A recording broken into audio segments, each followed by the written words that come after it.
Well, thank you so much to All Things Open for having me. My name is Indira, and I'm here to talk about perceived performance. So before we begin, a little bit about me. I'm Indira. I'm a software engineer at Vistaprint. If you don't know us, we're an e-commerce company based in Boston, and our goal is to empower micro-businesses to live their dreams. And we do this by printing customized marketing materials. So things like business cards, posters, flyers, banners, basically anything you can think of that can be printed on, we probably manufacture that.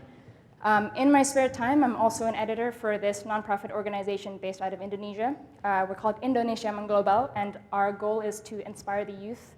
And I do this, basically, I'm an editor, and I get 3 different people to write articles about studying abroad, working abroad, and things like that. And also, fun fact about me, I'm actually an advanced open water scuba diver. I love sharks. I think they're misunderstood. Fun fact, the largest shark is actually the whale shark, and they eat plankton.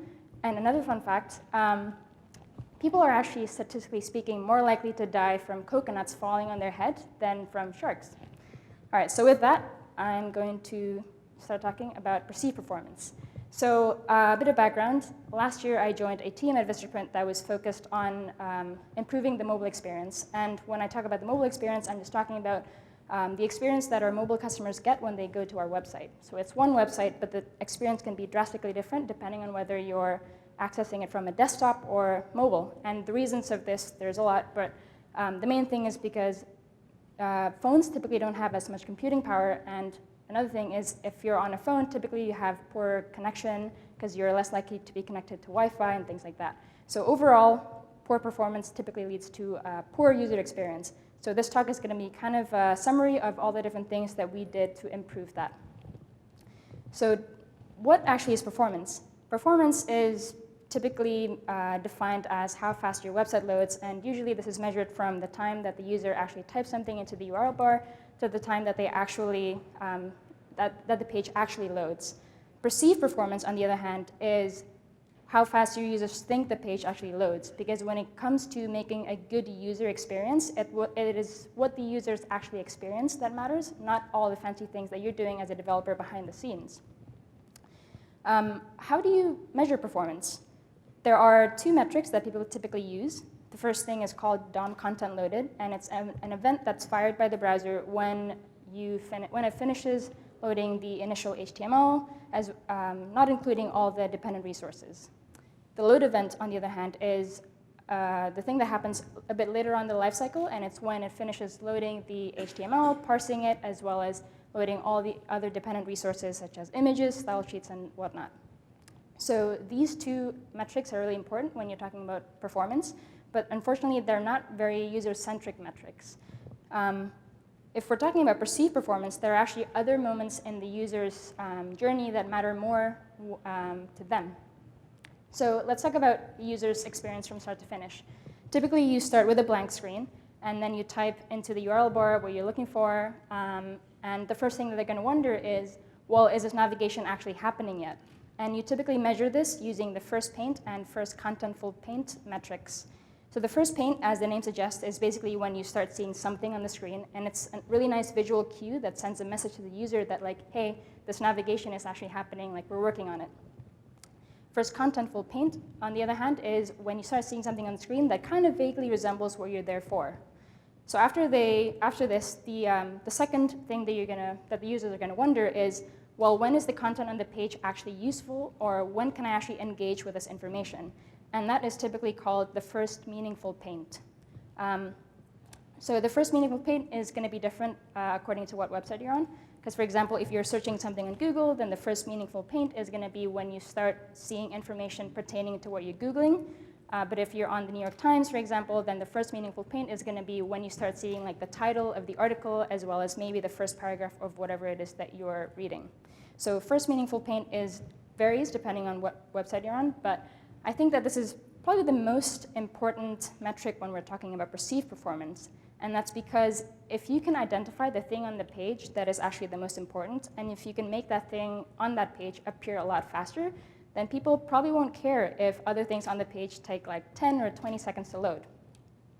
So that's the second metric that we're going to talk about. The last one is called the time to interactive, and that's essentially when that's at the end of the life cycle, and it's when, if you think about like having buttons on a page, it's when those buttons actually start functioning and doing things that matter.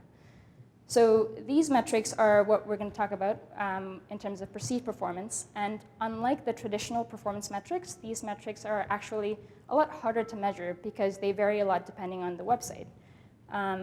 So they're not actually events that are exposed on the browser, so it's harder to measure, but we can actually create our own custom metrics for this. So if you know that the important image JPEG is the most important thing that is on your page, then you can use the performance API and mark that point in time when the image has finished loading. And then later on, you can do performance.getEntries by type or performance.getEntries by name to kind of retrieve those points in time, and it'll return basically an array of performance events that tell you like, okay, this is when this happened and this is when that happened. So it's kind of a way that you can create your own metrics. All right, so what can I actually do to improve perceived performance on my website? There are 3 things that we're going to talk about. The first thing is progressive image loading. The second thing is optimizing the critical rendering path. And the last thing is prefetching resources. So can I get a show of hands if you've heard of this thing before, progressive image loading? All right, cool. So it's this thing that I think was popularized by Medium, if I'm not mistaken. And it's where you load a tiny version of the image first, and then only after load time do you actually load the full-size image. And typically you use what is called the Intersection Observer API, which is a fairly new API that can observe DOM elements, and it can tell you when those DOM elements are within the viewport. So you can use this technology to figure out, all right, if this image is within the viewport, then I'm going to load the final like full-size version of the image. And it does mean that in total you're actually downloading more images, but it does save you a lot of time because you don't have to download images that the user might not even need. So that's one thing you can do. Another variation of this is what Google does, where it actually loads not a tiny version of the image, but it just loads kind of the default color. Another version that I was going to show you guys, but this is a PDF and it doesn't work anymore, unfortunately, is where you load kind of a skeleton, and you can add like animations to make that thing appear faster. So this is a screenshot of our Vistaprint website, and if you search something like business cards or posters or whatever, as it's retrieving the search results, it'll kind of give you kind of an animation so that it's kind of telling the user that, like, hey, we're working on this, something's going to happen. So the second thing that I want to talk about is optimizing the critical rendering path. And the critical rendering path is essentially all the steps that need to happen between the time the browser downloads the HTML, CSS, as well as all the other assets, and what it needs to actually turn those bytes into rendered pixels on the browser. It's a pretty complicated process, but we'll try to touch on some of the basics. The first concept that's important to know is render blocking resources. So if a resource is render blocking, that means that the browser can't really start rendering anything until it has those resources. So a good example of this is HTML, because without HTML, you don't have the DOM, and then without the DOM, you don't have anything to render. So HTML is render blocking. Well, what about CSS? CSS tells a page how to style things, which may not sound very important, but this is what Harvard Business Review looks like with all its resources, but this is what it looks like without any of the CSS. It looks horrible. You can kind of tell that those things are probably for navigation, but you don't really know how to use it.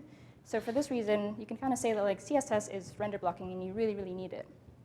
So this is an opportunity for optimization. But before we talk about that, what about JavaScript? Is JavaScript render blocking? This is what happens when a browser goes to a page. It has an HTML parser, and as it parses the HTML, as soon as it reaches a script tag, it'll stop to fetch and then execute that script, and then continue going on to parsing the rest of the script. Sorry, parsing the rest of the HTML. So if you have like 20 different scripts, that means that it has to stop 20 times to actually fetch and then execute that script. So one pretty easy thing you can do is you can actually add the async attribute, which will tell the browser that when you reach me, you can just fetch me asynchronously, and then only after that you need to actually stop to execute the script. So this will speed things up a lot, but you can go a step further actually, and you can use the defer attribute, which tells the browser that, hey, you can fetch this script asynchronously, and then you don't even need to execute the script right away. You can just do that after load time. All right, so let's go back to CSS for a bit. We were thinking about ways to improve CSS, and on a lot of websites, Vistaprint included, usually you have this UI library bundled that you kind of just dump on every single page, and the purpose of that is to kind of tell pages how to style different things so that you get a consistent view across different pages on the same website. This is great, but unfortunately, this bundle is usually really big. So we use the Chrome coverage tool, which it tells you of all the CSS and JavaScript files that you're downloading, what percentage of those files that you're actually using. So this is a screenshot from, I believe, The Guardian, and if you look at the top, it's actually downloading 273 kilobytes of CSS. And I'm guessing this is probably their UI library. And out of the 273 kilobytes, it's actually only using 20 kilobytes. So 90% of the CSS that it's downloading is not used at all. So this is an opportunity for optimization. I ended up building this tool called the Critical CSS Generator, which you can give it a URL, and then it'll give you the critical CSS, which is basically the CSS that is used in the initial viewport. So under the hood, it uses Puppeteer, which is basically this tool that it gives you all the information you get from Chrome. And it'll go through all the different lines of CSS, and it'll figure out which parts of that CSS is actually used to style things in the initial viewport. It's really handy. One thing to note, though, is that you have to generate this beforehand. So you have to generate this, and then what you can do is you can inline the CSS, and then only after load time do you need to load the rest of the CSS. I did have a video I wanted to show you guys. It doesn't work anymore. But this is a video of, we used this on the Vistropen website last year, and we saw that on mobile phones with 3G or 4G connections, it can actually improve the first paint up to 2 seconds. All right, so the last thing I wanted to mention is prefetching links. Prefetching is basically a way of telling the browser that it might need certain resources in the future. One thing you can do is you can use the DNS Prefetch attribute, and it tells the browser to resolve the DNS even before it needs to. You can go a step further, and you can also pre-connect to that. So it does, it resolves the DNS and does the TCP handshake. And then if you know that certain resources are definitely going to be used, you can also prefetch those specific resources. So if I know that this important image is definitely going to be used, I can prefetch the resource, and then the browser will go ahead and cache that resource even before you need it. All right, so just to close this off, I'm going to talk about some of the tools that we used. The first thing is WebpageTest. It's a free website where you can run free performance tests on real devices using real consumer connection speeds. It gives you a very comprehensive kind of breakdown, waterfall. It can also give you film strips of different points in time. It's really useful. I would definitely recommend it.